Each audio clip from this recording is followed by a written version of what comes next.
Pro of Pye and DeWitt counties is proud to be the exclusive sponsor of severe weather coverage across all WHOW platforms, AM, FM, and streaming online, as well as on WEZC, your easy choice for soft hits at 95.9 FM. Whether it's wind, rain, or even snow, you'll stay informed with severe weather updates around the clock. When severe weather strikes, we break in anytime to bring you the critical information you need to keep your family safe. Brought to you exclusively by Pro of Pye and DeWitt counties, your local fire, storm, and water restoration experts.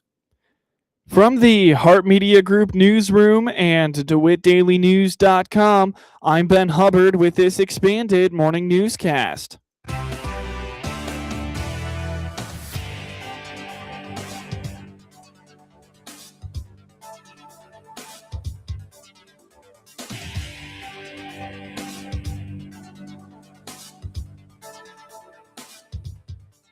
Good morning and thanks for being with us. I'm your host today, Ben Hubbard. You're listening to the WHOW Morning Show. DeWitt County Fire Departments will notice a significant improvement in communication later this year when a new communication line is added. DeWitt County 911 Coordinator Karen Clevenger explains that a new line for DeWitt County Fire Departments is going to improve coordination and communication between firefighters. She indicates the old lines just become outdated. 2 new fire channels, which will be great because our fire frequencies, our fire dispatch is a little old.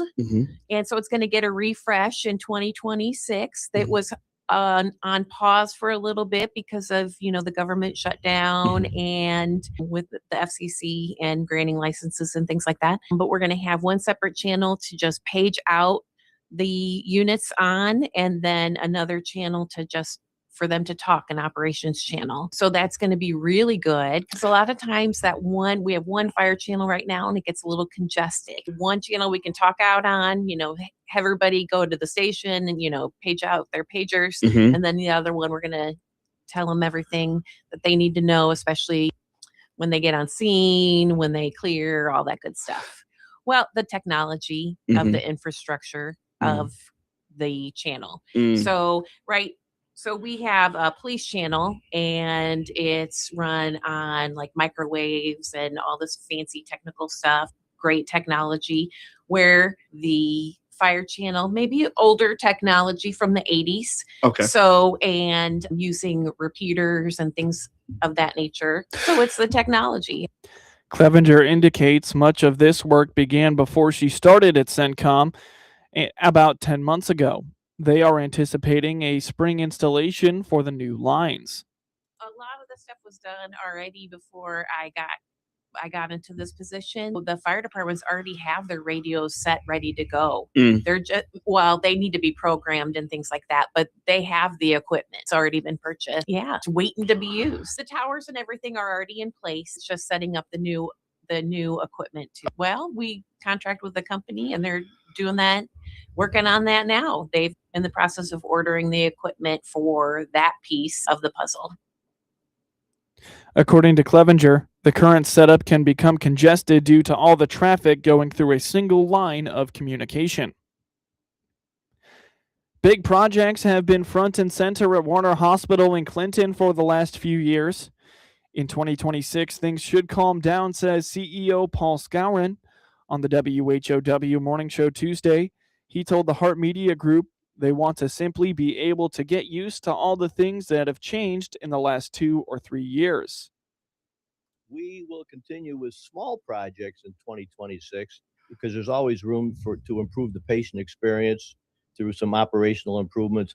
But the amount of dollars and human capital that we invested over the last couple of years in the electronic health record system, the investment of time and energy that our staff has put into it is phenomenal and has made it successful, but they need some breathing room. And there's nothing wrong with our finances taking a little breathing room too.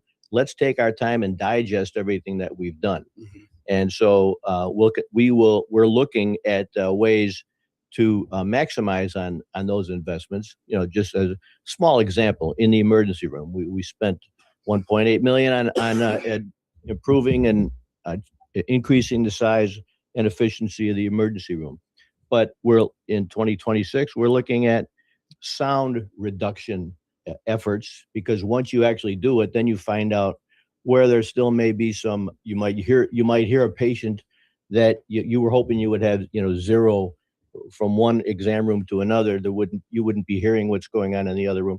So we're looking at, okay, here's some refinements we can make. Let's some sound reduction efforts. Those are small projects that build on what you've invested in, but you have to actually experience with the new investment before you know what still needs to be done. According to Skowron, the city-owned facility remains well-staffed, and while many rural healthcare facilities struggle with staffing, that hasn't been the case in Clinton. He points out, however, that the projects of the last few years have put a lot of stress on their staff. Skowron says the year ahead could be challenging, with very little movement on reimbursement rates and the increased expenses. Margins are only getting thinner for facilities like the Warner Hospital and Health Services. The challenge of reimbursement going up very little and expenses continuing to go up. And as a result, we have to evaluate every service line and see, is it profitable? Is it not profitable? Regardless, can we make it more operationally efficient given the new tools that we have? So again, more of the fine tuning going forward so that we can maintain profitability. It's becoming more and more challenging. Medicare Advantage, the government just came out this morning with their first proposal to United Healthcare and a bunch of other insurance companies that we're only going to increase your reimbursement 0.5, 1/2%. That kind of surprised them. And so that means the insurance companies will continue to not want to increase our reimbursement with the contracts we have with them by much at all. But our expenses will go up 3, 4, 5% in different areas, labor and materials and everything else. So it will be a challenging year coming up.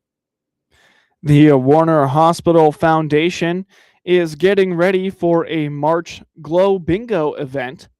Skowron encourages the community to follow the hospital Facebook page as details about that event come out in the weeks ahead. Get news anytime from your computer or your mobile device from DeWitt County's #1 source for news, sports, police blotter, obituaries, and more. It's DeWittDailyNews.com. AgriTalk is the radio talk show for American agriculture. Hi, everybody. I'm Chip Flory, your host. We join you weekday mornings from 10 until 11 on WHOW, on AM and FM, and on the WHOW streams. We provide farmers and ranchers with timely insights and information aimed at improving their operations. Join me, Chip Flory, weekdays at 10:06 on Central Illinois Ag Station, WHOW. This winter, your to-do list should include hot cocoa, and that's about it. No planning for repairs, no worrying about upkeep, and absolutely no hassle. Because winters in Illinois can be unforgiving with cutting winds, fast-falling snow, and driveways that are never quite clear. But at Hickory Point Garden Homes, snow removal, icy driveways, and winter wear and tear are already handled. So you're not braving the cold just to get out the door. If you're ready for a winter that feels easier, see Hickory Point Garden Homes by scheduling a tour today. Click on their icon at DeWittDailyNews.com today. With the stuff that's in the air that's causing many folks discomfort, the Warner Hospital and Health Services walk-in clinic inside our family medicine clinic is just the ticket. CEO Paul Skowron here. No appointment? No problem. Don't need one in our walk-in clinic. Come to the Warner Hospital walk-in clinic and get feeling better. Just another way we provide quality care close to home. Warner Hospital and Health Services, your healthcare provider of choice. From the Hart Media Group Sports Desk, IL Sports Wire, and DeWittDailyNews.com, I'm Ben Hubbard with this local sports report. In a game heard on WEZC and online at DeWittDailyNews.com, Monticello gradually pulled away in the second half and ended a 4-game losing streak with a 63-56 win over Paxton Buckley Loda in Illini Prairie Conference High School boys basketball action in Paxton. Nolan Bennykemper followed up a season-best 23 points in a fourth straight loss to Warrensburg-Latham on Saturday, with a game-best 19 points Tuesday night, scoring 11 points in the second half to build a 15-point lead, including a three-pointer from half court as time expired on the third quarter. Aiden McCool finished with 14 points, while Matthias Rudolph added 12 points for the Sages. Benny Kemper earned the State Bank of Bement Player of the Game. Carson Goss and Jack Westland scored 14 points apiece to lead the Panthers. Dylan Vance scored 8 of 11 points in the second half for PBL. PBL falls to 12-9 overall and 0-3 in the Illini Prairie Conference. Monticello improves to 11-7 overall and 2-2 in league play. Monticello visits rival Tolono Unity on Thursday night at 7 p.m. Hear the action on 95.9 FM WEZC and online at DeWittDailyNews.com. Clinton wasted little time pulling out in front and pulling away from Warrensburg-Latham in a 67-42 win from the Central Illinois Conference Girls Basketball Tournament at Meridian High School on Tuesday night. Carly Anderson had 22 points to lead all scorers for Clinton. Clara Dempsey added 13 points. The Lady Maroons go to 21-5 and will play for the Central Illinois Conference Tournament Championship on Thursday night at 8 p.m. Hear the action on WHOW and all its digital platforms.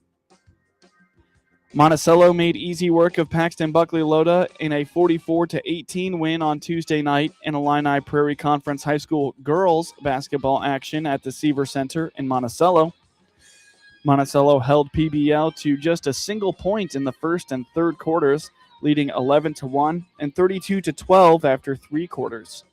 Allie Widener scored 15 points with 5 steals. Kiara Grace added 10 points for the Lady Sages. Monticello goes to 13-12 overall and 2-4 in the Illini Prairie Conference. The Lady Sages battle rival Tolono Unity on Friday night at the Seaver Center. Cabron Lee and Kobe Lane pace Maroa-Forsyth to a 75-61 win over Olympia in Sangamo Conference High School boys basketball action on Tuesday night in Stanford. Lee had 27 points and Lane had 23 points. Grady Rose scored 10 of his 12 points in the first half. Dylan Nowaski had 28 points to lead Olympia. Luke Prestergaard added 20 points for the Spartans. Olympia drops to 5-15 overall and 1-1 in the Sangamo Conference. Maroa-Forsyth is 12-5 overall and 1-1 in the Sangamo. They host Petersburg Porta AC Central on Friday night. Kirill Kaprizov scored the shootout winner as the Minnesota Wild defeated the Chicago Blackhawks 4-3 on Tuesday night. Kaprizov was Minnesota's second shooter and beat Spencer Knight with a wrist shot. Wild goalie Jesper Wallstedt stopped all 3 shootout attempts as the Wild came back from a 3-0 deficit to beat the Chicago Blackhawks for the 17th time in 18 games. Yakov Trenin, Joel Eriksson, and Jared Spurgeon scored for Minnesota. Wallstedt stopped 29 of 32 shots. Tuvo Teravainen, Ryan Donato, and Ilya Mikev scored for Chicago. Knight made 20 saves. The Blackhawks took a 2-0 lead in the first period on goals by Teravainen and Donato. Mikheyev made it 3-0 nearly 6 minutes into the second period when he beat Wallstedt with a wrist shot. Trenin began the Minnesota comeback when he broke in alone and beat Knight with a wrist shot at 12 minutes and 33 seconds of the second period. Minnesota cut the Chicago lead to 3-2 early in the third when Quinn Hughes fired a shot that hit Marcus Johannesson's skate and deflected to Eriksson, who got his stick down in time to tap it into the net. Spurgeon knocked in a rebound of an Eriksson shot to tie it with 2 minutes and 1 second to play in the third. The goal came after Minnesota had killed its 4th Chicago power play of the game. The Wild also killed a power play in overtime. The Blackhawks are at Pittsburgh on Thursday, while the Wild host Calgary on Thursday. Thomas Harley's goal with just over a minute left short-circuited a late rally by the St. Louis Blues and lifted the Dallas Stars to a 4-3 win on Tuesday night. Matt Duchesne scored a pair of goals for his first multi-goal game since February 8th. Rupe Hintz also scored, and Jake Ottinger made 23 saves as the Stars won for the third time in their last 4 games and improved to 10-2-1 against St. Louis going back to November 28th, 2022. Braden Shen scored twice, and Robbie Fabry also scored in the third period as St. Louis attempted to rally from a 3-goal deficit. Jordan Bennington made 20 saves for the Blues, who dropped their 5th straight game. Duchesne's power play goal for the Stars at the 3-minute and 20-second mark of the second period broke a scoreless tie. Duchesne recorded his 7th of the season 40 seconds later with the help of a lucky bounce to make it 2-0. Duchesne threw the puck in front of the net where it deflected off Blues defenseman Logan Malu, who was tied up with Jamie Benn in the crease. Hintz made it 3-0 with a power play goal with 1:54 left in the second. It's the 15th time this season where Dallas scored multiple goals with the man advantage in a game. Fabry scored for the Blues at 3 minutes and 15 seconds of the third period. It was his first goal since January 28, 2025, when he played for Anaheim. Shen scored at the 6-minute and 22-second mark of the third to cut the Blues deficit to 3-2 before he evened the game with 4 minutes and 10 seconds left. It was Shen's second multi-goal game of the season. The Stars are at Vegas on Thursday night, while the Blues host Florida on Thursday night. Legendary former New England Patriots coach Bill Belichick will not be a first-ballot Hall of Famer after he fell short of the 40 out of 50 votes needed for induction into the Pro Football Hall of Fame. This was Belichick's first year of eligibility since he has not coached in the NFL since 2023. Belichick, who is entering his second year in college football as the coach at North Carolina, is the NFL's most successful coach in the Super Bowl era. He has won 8 total Super Bowls, 2 as an assistant and 6 as a head coach with the Patriots, the latter of which is an NFL record. His 12 Super Bowl appearances are also an NFL record. He is second all-time among NFL coaches with 333 career wins, trailing only 2-time Super Bowl winner and Hall of Famer Don Shula at 347. Belichick's 31 playoff wins are more than any coach in NFL history, as are his 17 divisional championships as a head coach. Under Belichick's guidance, New England won the AFC East each year from 2009 to 2019. The same logic was applied to New England owner Robert Kraft when he was passed over again for induction in 2025. Kraft is a finalist for the 2026 Hall of Fame class for the first time after gaining eligibility 14 years ago. In scores from around the NCAA last night, number 7 Michigan State beat Rutgers 88-79 in overtime. Number 15 Arkansas beat Oklahoma 83-79. Third-ranked Michigan beat 5th-ranked Nebraska 75-72. While 17th-ranked Virginia beat Notre Dame 100-97 in double overtime. Number 2 UConn beat Providence 87-81, while number 21 St. Louis beat George Washington 79-76. Number 23 Alabama beat Mizzou 90-64, while Indiana upset 12th-ranked Purdue 72-67. Number 18, Vanderbilt beat Kentucky 80-55, and number 24, University of Miami at Ohio beat UMass 86-84. In scores from the NBA last night, the Washington Wizards beat the Portland Trailblazers 115-111, while the New York Knicks took down the Sacramento Kings 103-87. The Philadelphia 76ers beat the Milwaukee Bucks 139-122. While OKC beat the New Orleans Pelicans 104-95. The Phoenix Suns took down the Brooklyn Nets 106-102, and the Detroit Pistons beat the Denver Nuggets 109-107. The LA Clippers took down the Utah Jazz 115-103. In the NHL last night, the Buffalo Sabres beat the Toronto Maple Leafs 7-4. The LA Kings beat the Detroit Red Wings 3-1. In overtime, the Las Vegas Golden Knights fell to the Montreal Canadiens 3-2, while also in overtime, the Boston Bruins beat the Nashville Predators 3-2. The Utah Mammoth took down the Florida Panthers 4-3, and the Winnipeg Jets beat the New Jersey Devils 4-3. The San Jose Sharks took down the Vancouver Canucks 5-2, and the Seattle Kraken beat the Washington Capitals 5-1. Get highlights of your local high school program by finding IL Sports Wire on your preferred social media platforms And get local sports anytime at DeWittDailyNews.com. Wellness starts with prevention. Book your annual appointment online today with SIU Center for Family Medicine in Lincoln by clicking their icon on DeWittDailyNews.com.